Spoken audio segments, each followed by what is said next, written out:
Stitch number 39 is very unique. It's a hand-look quilt stitch, and it's a manipulated stitch. So if you just push it, it doesn't really stitch out very great. Well, here's why. First off, you want to use clear, invisible, monofilament thread. It comes under a lot of different names. I do put it on a thread stand. Now this thread stand has a heavy metal base. I'm not a fan of the plastic base thread stands, but you can put bigger cones on here, which is nice.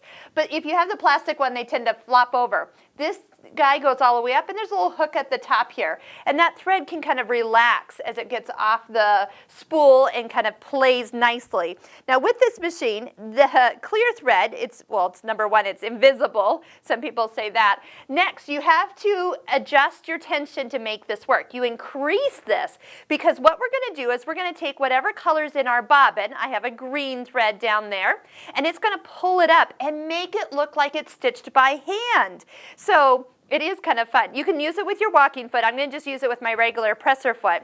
I've also selected the stitch width, which is not really width because it's a straight stitch, but I've moved the needle position to the center so I can follow along the center of my foot versus where it started at 0.0. I've moved it to 3.5. So you can just move that over or set it to the setting you'd prefer. As I stitch, it takes a little bit for it to get started, but once it sews, it takes a stitch forward, takes a stitch back, and then pulls the bobbin thread up because it's really, really tight. So I'm going to just sew a little bit, show you what that's going to look like here.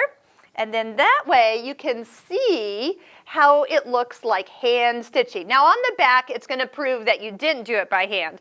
But why not do a little accent using a decorative stitch your machine has and make people think you spent lots of time doing it by hand?